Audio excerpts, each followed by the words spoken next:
welcome to the Motorsport Coaching Podcast, sponsored by Motivate Training and Management. This is a podcast where we talk to drivers and industry experts to help you maximize your performances on and off the track. Let's get started with today's show.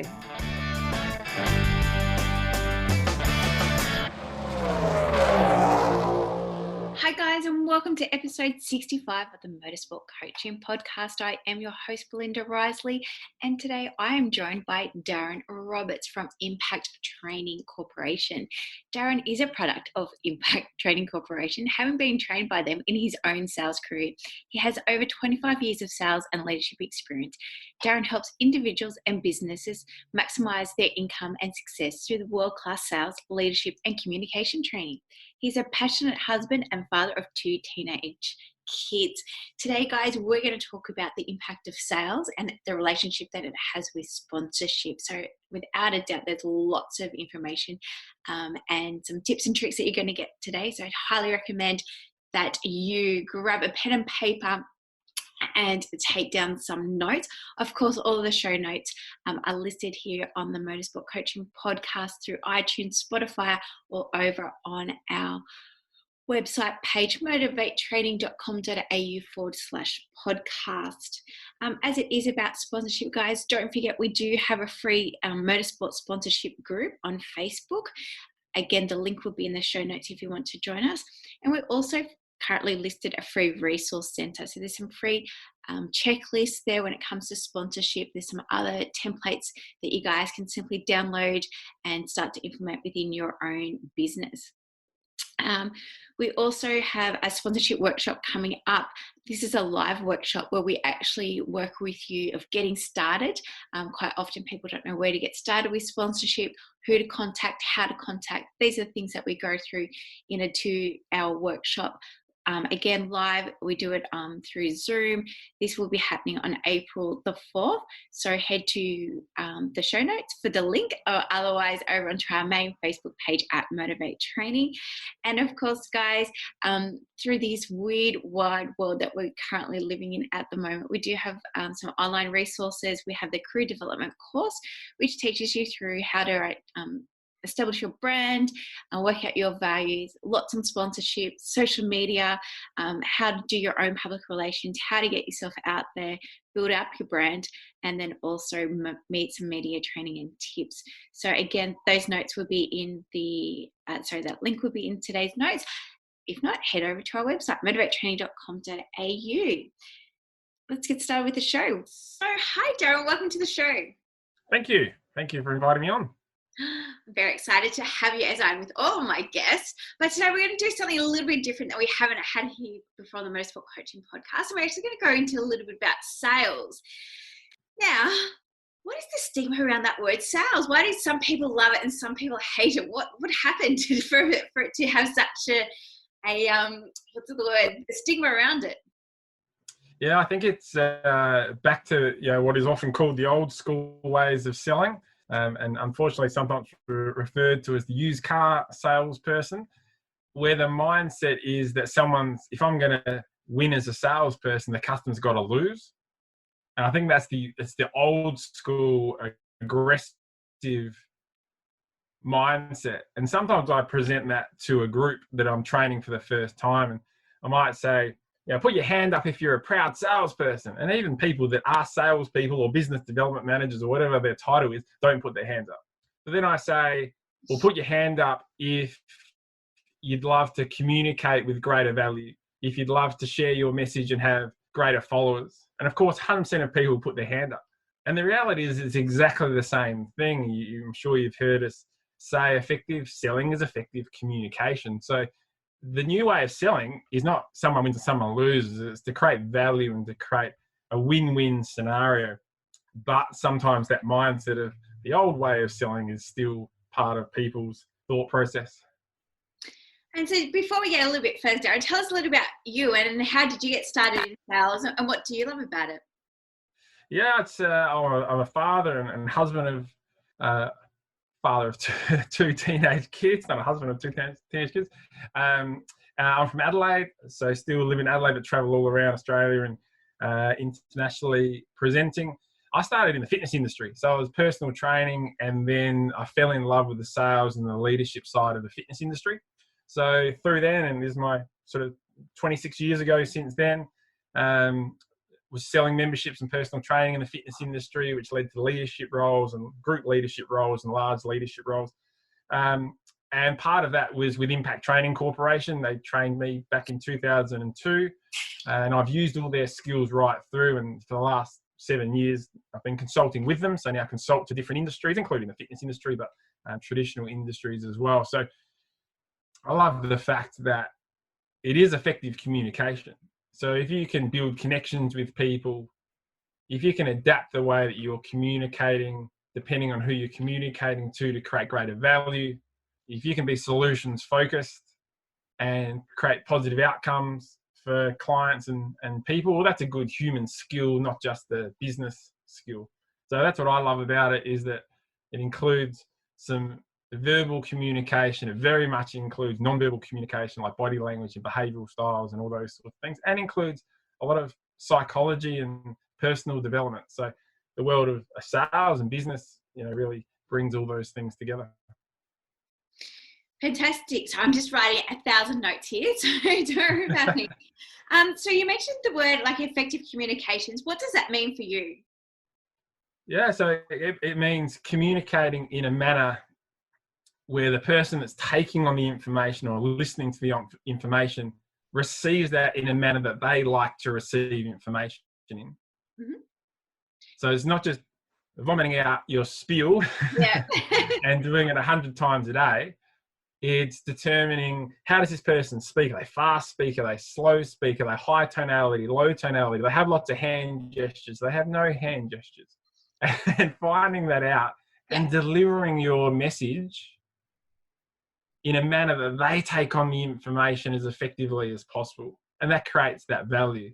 And the other part of, and the difference between the old school sales is just delivering a message and see who receives it. The way to do it is to make sure we're diagnosing a problem before prescribing a solution. So finding out, what are the outcomes? What is the compelling reason the potential client, for instance, needs from you? What do they need help with? And then delivering best practice to match that. So it is very much solutions focused. So both of those are effective communication, delivering a message where they take it in with value and linking it to the outcomes that they're after. When you talk about communication styles, how can you know which is the best way to communicate with somebody? Obviously, we're wanting to build rapport with this person, and here I am talking with my hands because that's what I do too, for those that can't see me. But how can you find out that information or work out someone's communication skills or style? So with the distributors and trainers of DISC, D-I-S-C, DISC behavioural styles, and so with DISC, you can do a online or a paper little assessment. Mm-hmm. And we all have 4 different behavioural styles in us, but the assessment or the worksheet will determine which ones are higher, which ones are lower, those sorts of things. So then, if it's in a workplace or in a motorsport team, then we can get all of our team members to do the written or the online test, and we know exactly who all of our teammates are like, and it helps us work together. We do a lot of work with sporting teams and footy teams and that sort of thing where that comes into place. So that's easy to do. We say, all right, I know this person is a C for cautious behavioural style. I know that means that they talk a little bit slower. They love facts and figures and data and strategy. So there's always going to be a C person in the team. There will always be a C person in the team. There will, absolutely. And in motorsport, there's plenty of them. But if I'm not that behavioural style, if I'm, let's say, an I for an influencer, for instance, where I'm, I don't like to plan, I just like to go by the seat of my pants, I like variety and don't want a structure, I'd hate to stick to a plan, then I go, if I'm going to communicate with this C behavioural style, I need to change the way that I communicate. For a short period of time, I might need to be a little bit more detailed. I might need to be a bit more planned or a bit more structured. So that, and vice versa. That's how it works when we can all do an assessment. But in real life, and that's the great thing about behavioural styles, is it's a skill to take into not just work or career, but in human interaction. We pick it up firstly by the way people speak. Mm-hmm. So if you're a fast speaker, you speak faster than the average, you're more likely to be a D for dominant or an I for influence, a behavioral style. And if you're slower speaking, maybe less tonality, you're more likely to be an S or a C. So C for cautious, S for steady. Now, there's characteristics around all of this, all of those behavioral styles, that can determine how they like to take on information or how they make decisions. And then we know that as we continue to ask them a couple of questions and have a conversation, we can determine, are they more task-focused or people-focused? So then once we work out left-hand side or right-hand side, largely by how quickly they speak and their tonality, then we can start to determine task or people-oriented, and we can very quickly determine their primary behavioral style. So the primary behavioral style is how we connect and how we build rapport. So you can have people like you and trust you and feel comfortable with you by matching their primary behavioral style. But then if we want to help them make a decision, like take on your sponsorship or whatever the case might be, we need to relate that to a secondary behavior. And that's how people make decisions. So that's how we use it in real life. And the skill comes when being able to meet someone quickly and determine that. But we can also do a bit of research. You know, if your drivers know who they're about to go and meet to talk about sponsorship, for instance, they can do a bit of research. There might be some videos online of that person they're about to meet. So they can, you know, look at some of those videos or interviews and whatever and determine, is this person a fast speaker or a slow speaker? How much tonality do they use? Are they a hand gesture person or a not hand gesture person? And they can almost rock up to that meeting and go, okay, for a short period of time, I'm going to be this version, because that I know that that's going to allow me to connect better with the person I'm trying to have a positive influence with. Mm-hmm. Fantastic. And we mentioned before, you're saying about the psych, the behaviour side of things. And I know in that previous Facebook Live we did, we talked about the neuro-logistics about behaviour. Is that something that competitors really should engage and learn more about? Or, you know, how far does it go about behaviour and actually, you know, getting someone to invest within you? Yes, I think two parts. I think they need to know it for themselves for peak performance, just for their driving performance.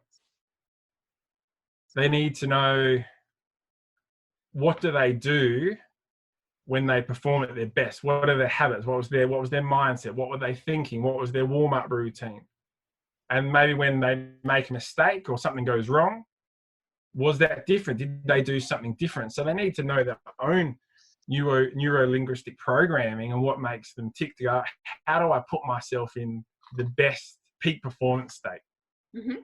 In some sports, you can also pick up from your competitor if they're a bit out of line as well, or if they're, you know, more prone to making a mistake. Difficult in motorsport with the helmets and all that sort of stuff, but certainly knowing their own behaviour is important. Secondly, we in our previous discussion, you know, we went down the path of saying that people like themselves, and people will make positive decisions when they like and trust you. So if your drivers are going for trying to get a positive decision with sponsorship, then yeah, absolutely, they need to understand their own habits. What do my facial gestures look like when I talk? Do I have a habit word or noise that I make that is autonomous, which means I don't know I do it until I video myself and watch it back, or someone gives me that feedback? What sort of hand gestures do I make? And then picking up on the person in front of them again, because people like themselves. Does this person have the same similar gestures to me, or do I need to slightly adapt the way my hand gestures to match that person? So yeah, that neuro-linguistic program is important, but also the neuro-linguistic program is very much about understanding your own mindset, having that self-awareness. Am I thinking positive thoughts or negative thoughts? And again, that can help us get in our visualization. That can help us be in that peak performance state. Yeah, and you mentioned the word mindset, and we're talking about NLP, and I'll put some links up to the NLP as well as the DISC profile, so if people want to access it, it'll be in today's show notes. But when it comes to mindset, I feel like a lot of the times that the motorsport athletes just think they just want to be a driver, and when it comes to gaining sponsorship, they know they need to do it, but it's something that they're not confident enough because really they don't know how to go about it. So my question here is around getting their mindset right. Yes, it is about getting a sale because that person is investing within themselves. But when it comes to sponsorship, like, is the wording different, or is it really just the same process of buying a product, like buying a t-shirt, that actual funnel of getting a sponsor on board? Yeah, so the process is very similar. The wording is also part of NLP. So the wording is matching the wording that the potential decision maker has. So the mistake that I see in motorsport sponsorship and sports sponsorship generally is that an athlete or a driver would say, hey, this is what I want out of it. This is the exposure you get as a sponsor. This is how much it costs, yes or no. But Yeah. we've got to be able to first diagnose the problem. So discuss with the business owner, for instance, how's the business going? How long have you had it? What are you proud of? What challenges do you face at the moment? And that's, there's got to be a level of connection and trust before you ask those questions. But then all your conversations is not about sponsoring my car or putting your signage on my race car or my race suit or my helmet. It's about how can I be a solution to your challenge. So if it's a business and you have that discussion and they say, gee, business has gone okay, but we're not getting enough leads or we're short of exposure, then your conversation is, all right, this is what we can do to increase your exposure. This is what we can do to increase your lead. Not about this is sponsoring me. Yeah, cool, that's the outcome. But it's got to be, all that communication has got to be directed in what is important to the decision maker. Yes. You might not care about that business. Now, obviously, we want aligned businesses and all that sort of thing. But most people are, it's human nature, isn't it? We're more passionate about our own success than someone else's success. So you just might want sponsors so you don't have to think about it, so you can go and drive and race wherever you want to race. But for that communication, if you want that person to make that decision, we need to be talking in a manner that is most important to them. So that's where the language changes. Yeah, and definitely, like, in the times of now, this unknown period that the whole world is going through, I actually personally believe that once everything starts to get back rolling again, there's going to be lots of opportunity for sponsorship. And again, it comes down to that wording. I don't like the word sponsorship. I personally prefer the word partnerships. But there's going to be a lot of small, medium, large businesses that are going to be looking for that brand awareness, that lead generation to try and get their ball rolling again. And it may not be financial support that they can offer at this point of time. And I think people need to change their mindset to what that sponsorship offering may look like. Yes, there can be products and services, but they might change it to being a performance-based sponsorship or partnership. It could be a part payment throughout the year. But I think people need to start thinking differently. But I do definitely think that as a marketing avenue, that people are going to be looking for different outlets to promote their business after the outcome of CV-19. I totally agree.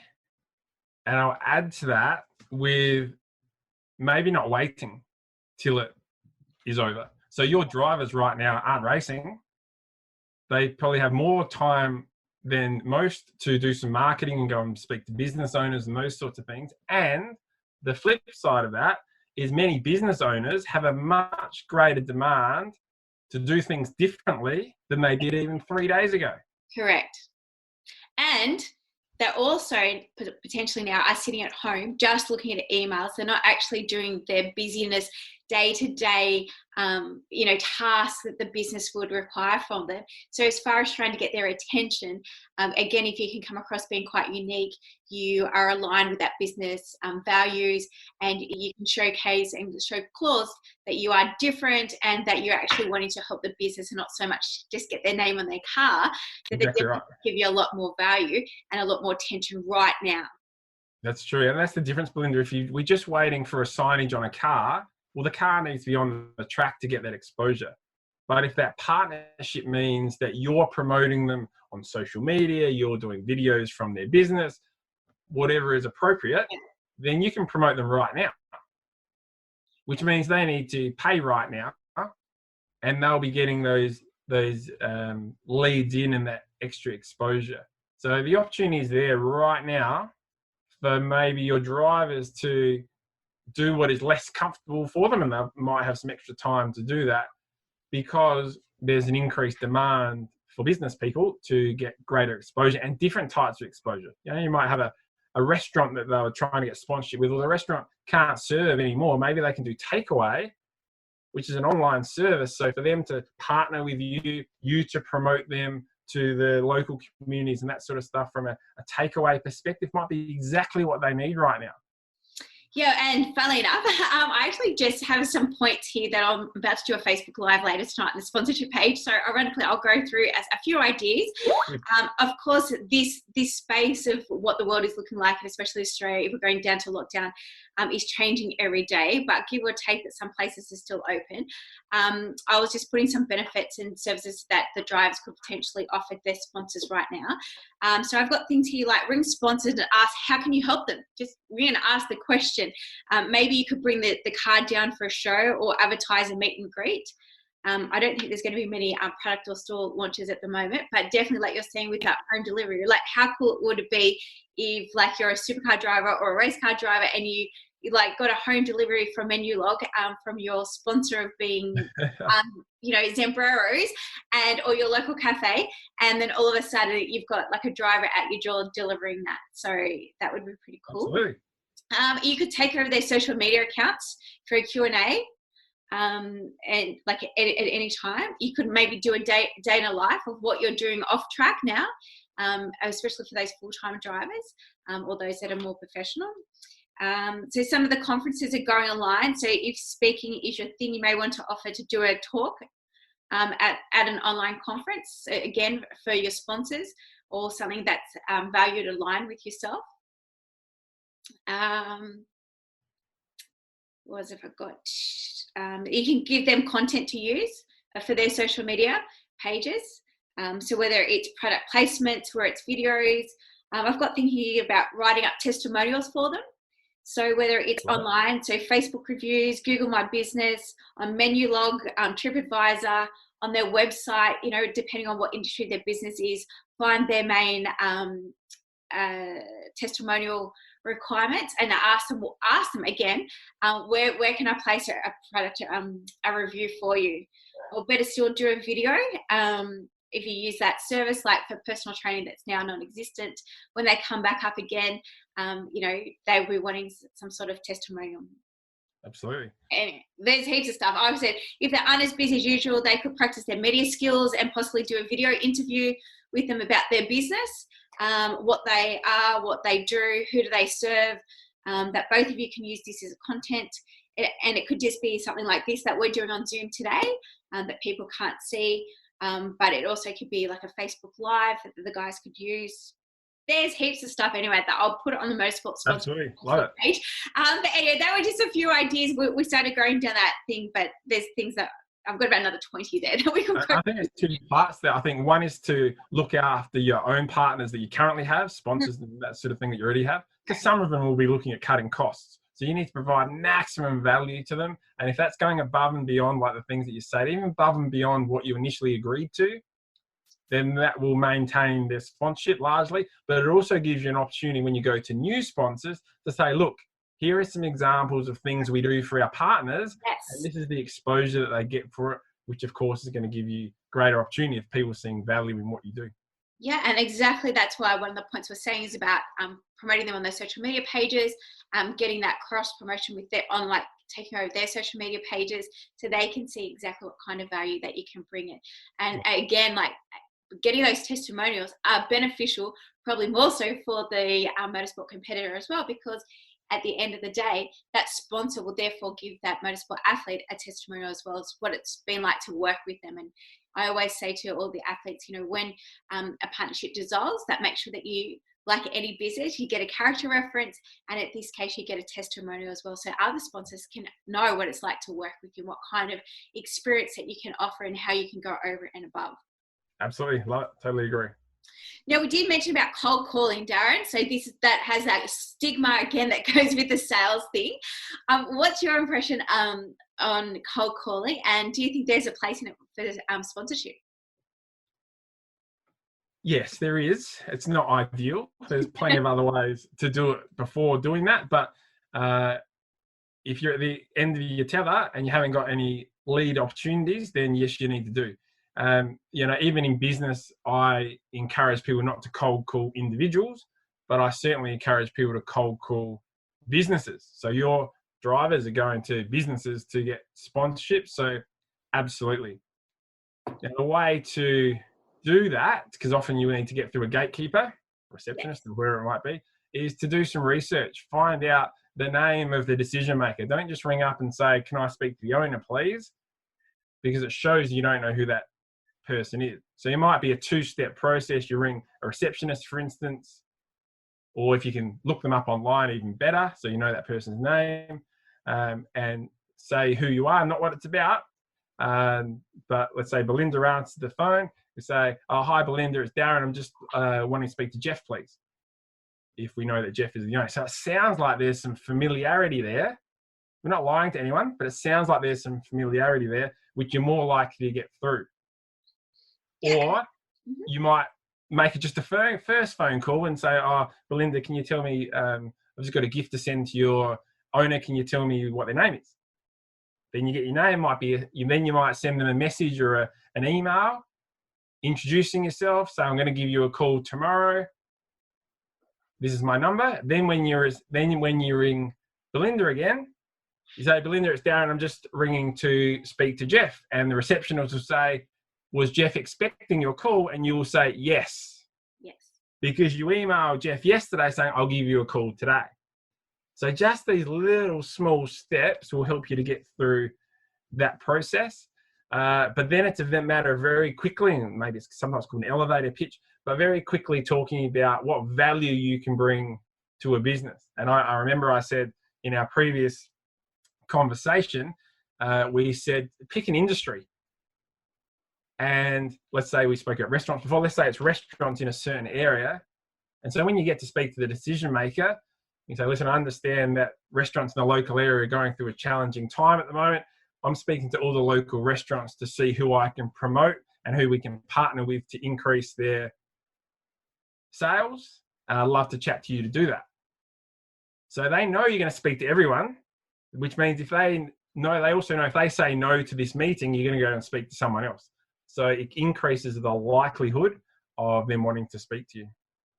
Yeah, and I even say that to the guys and girls when they're sending out their sponsorship proposal. I think I learnt this from you many years ago, that when they are sending out the proposal, just to also make sure they put out follow-up date and time on that as well. So especially if they are just sending it out, blanket approach, because that's what they need to do at this point, that if they are going to do that, that make sure that they've got that defined follow-up time and date written on the bottom of it. Yeah, absolutely. And I think from a blanket approach, then even you tighten that blanket by picking on or focusing on industries for a period of time. All right, this week might be restaurants, next week might be real estate, the next week might be such and such. And you focus on getting out in the local community with those niche markets for a set period of time, because then you can literally say, I'm speaking to 5 or 6 of real estate agents in the local area. I'm going to choose one to work with to increase their house sales. Mm-hmm. And that also gives, shows a bit of confidence, that shows a bit, we've got some value to provide. Someone is definitely going to want it, maybe more than one, but we're just going to align with one company to have this relationship. And so when it comes to sales/sponsorship partnerships, what is the first steps? I know, again, like a lot of the athletes just want to race, but unfortunately they do need sponsorship in order to go forward and to climb the hierarchy of motorsports. So how do they get started? And we know that motorsports is a business, so they have to plan it all the way out. So in order to make sure there's a start process of contacting someone to getting the sale, to gaining sponsorship, is there a general guideline that they need to follow or process? There is. So even before you contact, you need to determine what can you provide a partner. Mm-hmm. So if a sponsor or partner came on, what are the multitude of ways you can promote that business? How often will you be doing it? If it's, for instance, social media posts, videos, etc., how often would that take place? There's got to be some guidelines on that. What cross-promotional opportunities are there? What partnerships with other sponsors can they all align with? Is it a drive day? Is it a box at one of the events, for instance? So you just brain dump all of the ways, obviously logos and media and events and all those sorts of things, and you just brain dump all of the things you potentially can do for a sponsor or a partner and put a value on it. Mm-hmm. It's valued at $10,000, whatever the value you come up with. And if it includes TV opportunities, then put those in there. Then it's a matter of putting that together just on an A4 one-pager with a total value. Next step is to go, who are the businesses that would align to that? Who are the businesses that would align to motorsport? Who are the businesses that their clientele watch motorsport, come to motorsport, etc.? So they're going to be the most excited. So they're the first 2 steps. Then there's an 8-step process to the sales process or the sponsorship process. And the first is prospecting. So getting out there and having these conversations, putting time aside to set up appointments and to go and see people. So knowing what sort of activity do they need to do on a weekly basis to get to the first race of the season, having all that sponsorship lined up and having the income coming through. Then as you meet people, it's that initial conversation, first impressions, 2 to 5 seconds to make a first impression. Those first impressions are lasting. So what do I need to wear to make a good first impression? What sort of person am I going to speak to? Are they a CEO or are they a personal trainer? How do they dress? How should I turn up? Mm-hmm. And then, of course, all those skills we just spoke about. How do I build rapport? How do I get people to trust me? How do I build a connection? People buy when they trust and like you, and people like themselves. Once you have that, you've got to diagnose the problem. We call it qualification. So getting permission to ask some questions about their business or the situation, what's going well, what challenges that they are facing at the moment, what would they like fixed? We know that emotions are 100% of decision making, but avoiding a negative emotion is the greatest motivator for a quick decision. So once you know all that, then you can start talking about what you do. Mm-hmm. But it's got to be a logical to emotion, or we call it a red to green, red brain logical, green brain emotion, a red to green conversation. All right, well, if I was to help you with that, whatever the emotion was, here's some examples of the way that we can do it. You might pull out your A4. It becomes a red to green conversation. Everything is explained in a manner that connects with the emotion of that person. But if we haven't diagnosed what that is, we can't describe the solution to match that. Then once that takes place, you do a presentation of your solution. Now that should be alternate choice. So there's 2 ways of going to sponsor. It might be a major package and a secondary package. It's not, do you want to sponsor me or not? Because then we're more likely to get a no answer. Correct. Whereas we do alternate or triplicate of choice, then their decision is more likely to be, which way do I go to have this partnership, not do I want to have this partnership. Mm-hmm. Sometimes we might need to overcome an objection if there's a bit of a delay. Then we finalize the decision and start servicing that situation. The last step of that process is to get a recommendation. Sometimes we call it referrals. So we say, great, well, given that you've seen so much value in what I can provide, who else do you know that's not a competitor to you that might also be interested in increasing their exposure? And that way, the sales cycle or the sponsorship cycle continues rather than going, great, I've got a new partner. Now I've got to go through the whole process again to find another one. Whereas if we can get in the process of getting recommendations, then that continues to flow through. And do you have that in a course, or do you teach that to someone? And how can people find out more about that 8-step system and really get that honed in and ready for their business? Yeah, so we tailor, all the steps are the same, but we tailor obviously the language to each individual business or situation. In our training, we do that as the first step of our sales training. We do a broad training over the 8 steps of selling. We call it the ABCs of selling. And then from there, we train on each of those individual steps to create some depth. So we do that with entire companies. We do that with individuals called My Mentor Coaching. And we also do that online through Sales Authority Club, which is an online members-based training, and then we have 4 face-to-face sessions a week. So there's a whole plethora of ways that we can provide that. But I was taught those 8 steps way back in 2002 when I was trained by Impact Training, and I've used them. I've got them too. Yeah, absolutely. I remember we used to do the dance, 8 steps dance.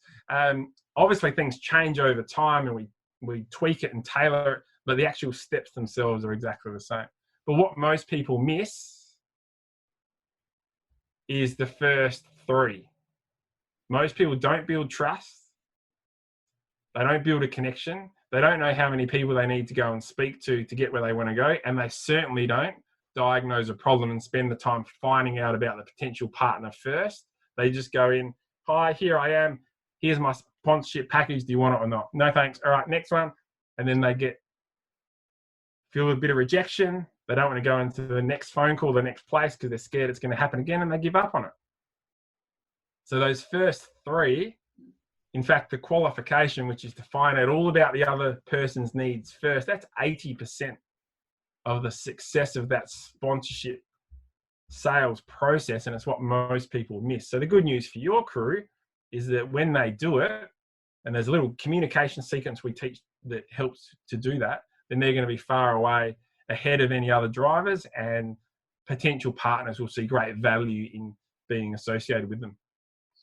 And all of Darren's links to those services will be in today's show notes. So either head over to iTunes, Spotify, or over to motivatetraining.com.au/podcast, and you'll be able to click through and review all those services that Darren can offer.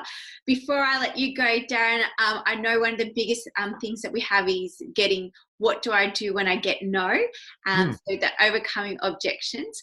Do you have any advice on what happens or what the process should be if someone hears the word no? Yes, I do.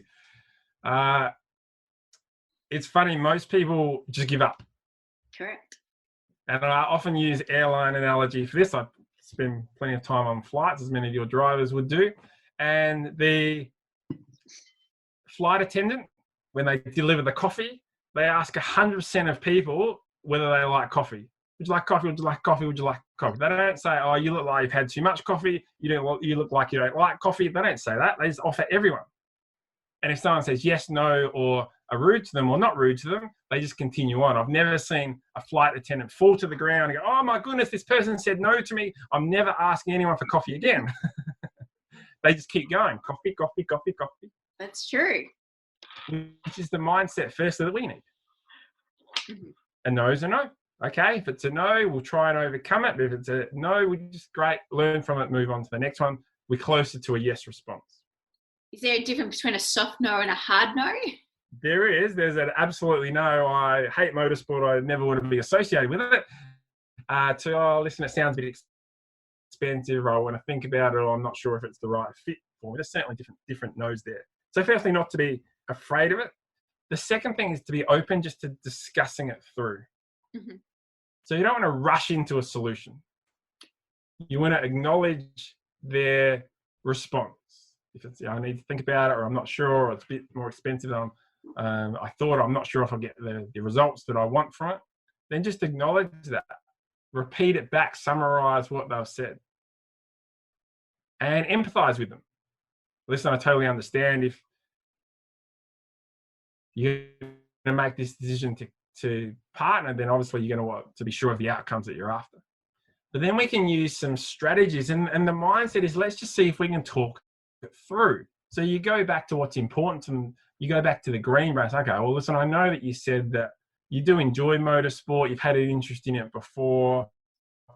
You said that your exposure is a little bit low, and you want to do something to increase your exposure. So you go back to whatever was their compelling reason. And then we can use things like an if strategy, an if-then strategy, it's a hypothetical strategy.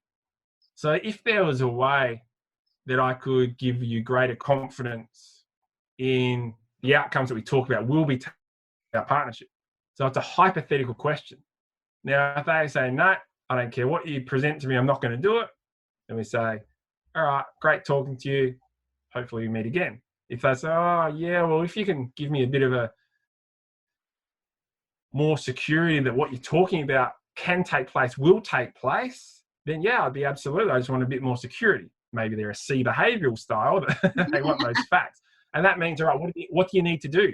Do you need to go and get those testimonials? Do you need to introduce them to one of your current sponsors or partners that's getting great results? So it's not a no-no, and asking for that final decision. Mm-hmm. We also can use similar situation questions like a feel, felt, found. Well, listen, I know exactly how you feel. I've had some other potential partners that have felt the same way. And what they found was when we got the partnership going, that they even got greater value than they thought they would. Mm-hmm. So you need to have some success stories that you can talk about, or testimonials, as you suggest, to do it. So really the answer is a conversation. Don't just give up on it. Just open it. All right, let's see if we can say yes to the hypothetical, then reclose, but make sure you deliver them. Fantastic. And the other question I had, sorry, just one more, was obviously we have a lot of junior athletes, and so the parents are doing a lot of the sales and the sponsorship process behind the scenes. I always try and encourage the kids, obviously, to have the conversations with the potential sponsors as well. Do you think it's age limited when it comes to sales or sponsorship development, or the parents can do it on their behalf when it comes to the kids? Oh, I think ideally it depends on the age, that it's a team effort. Absolutely. Now, I spoke to you previously, New Zealand to Gold Coast, and he was a New Zealand kid, 14 years of age, just won Formula 4 championship. I think the youngest driver to do that in New Zealand. I was talking to his mum on the plane. Liam fell asleep, and she was talking about the struggles financially. But he was so impressive because he was a good communicator. He was passionate. He was respectful. So if I was a potential sponsor, I'd absolutely want to speak to Liam as well as his mum. He was only 14 at the time,